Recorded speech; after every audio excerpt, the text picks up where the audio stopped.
Hello, আমি barrister রবি।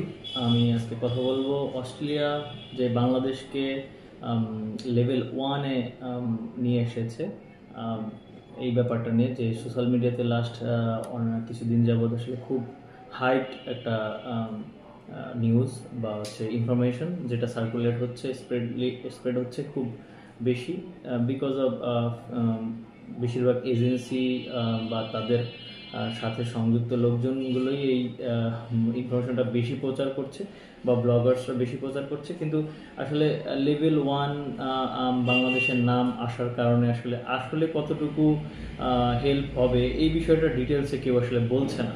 যে level one আসার কারণে অনেকেই বলছে যে ব্যাংক স্টেটমেন্ট লাগবে না, বা হচ্ছে ডকুমেন্টস লাগবে না, ইজি হয়ে যাবে, খুব ভিসা হবে, হাজার হাজার লক্ষ লক্ষ ভিসা হবে, মানে অনেক ধরনের কথা বলছে যেগুলো আসলে আলটিমেটলি বাস্তবতার সাথে আসলে কতটুকু মিলবে এটা নিয়ে খুব সন্দেহ আছে।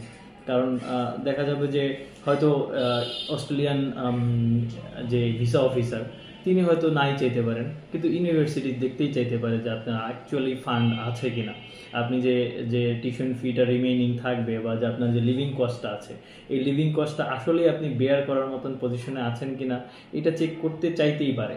ইভেন লেভেল ওয়ানের বাংলাদেশের নাম থাকা পরেও ভিসা অফিসার কিন্তু এটা চাইতেই পারে।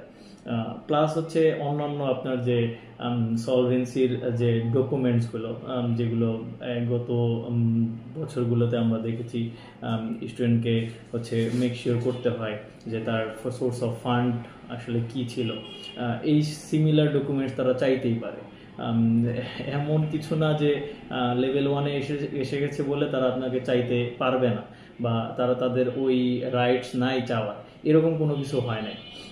হয়তো অবভিয়াসলি বাংলাদেশের নাম কোনো কিছুতে উপরের দিকে আসলে অবশ্যই আমাদের ভালো লাগে, কারণ বর্তমানে যে পরিস্থিতি বাংলাদেশে, বিশেষ করে ইমিগ্রেশনে বাংলাদেশের যে অবস্থান, সেই তুলনায় এটা খুবই ভালো একটা নিউজ। বাংলাদেশকে তারা উপরে রেখেছে, কিন্তু জেনুইন যে রিয়েলিটি, এই রিয়েলিটি নিয়ে কেউ কথা বলছে না। সবাই বলছে যে অস্ট্রেলিয়াতে হচ্ছে প্রচুর ভিসা হচ্ছে, 98%, 99% ভিসা রেশিও, কিন্তু একটা জিনিস কেউ খেয়াল করছে না যে গত বছরগুলোতে যে 98%, 99% যে ভিসা রেশিওটা ছিল, এটা কেন ছিল? কারণ অস্ট্রেলিয়াতে আমরা জানি যে যারা অ্যাপ্লাই করে মাস্টার্সের জন্য minimum 6.5, no less than 6 equivalent IELTS certificate তাদের সাবমিট করতে হয়, বা equivalent English language certificate submit করতে হয়। প্লাস পাশাপাশি তাদের যে ফিনান্সিয়াল ডকুমেন্টসগুলো অনেক স্ক্রুটিনাইজ করে। তো ওই হিসেবেই স্টুডেন্টরা আগায় যে তার ফিনান্সিয়াল ব্যাকগ্রাউন্ড চেক হবে, ফিনান্সিয়াল স্ট্যাবিলিটি ভালো না হলে সে আসলে অস্ট্রেলিয়াতে স্টাডি কমপ্লিট করতে পারবে না। সেভাবে স্টুডেন্টরা ওইভাবে প্রিপারেশন নিয়ে ওই ক্যাটাগরির স্টুডেন্টগুলোই কিন্তু আসে। কম্পেয়ার করি যদি আমরা অন্যান্য কান্ট্রিগুলোর সাথে, লাইক ইউএসএ, ইউকে, কানাডা, সবাই আসলে এমওআই দিয়ে স্টুডেন্ট নিচ্ছে। অনেক লো আইএলটিএস, লো সিজিপিএ স্টুডেন্টের অনেক অপশন থাকে এই কান্ট্রিগুলোতে, যে কারণে অবভিয়াসলি ইন্টারভিউ অফিসার যখন ফেস করে একটা ইনকম্পিটেন্ট স্টুডেন্ট, তখন কিন্তু ভিসা অফিসার তাকে ভিসা দেয় না। সো ভিসা রিফিউজ হওয়াটাই স্বাভাবিক।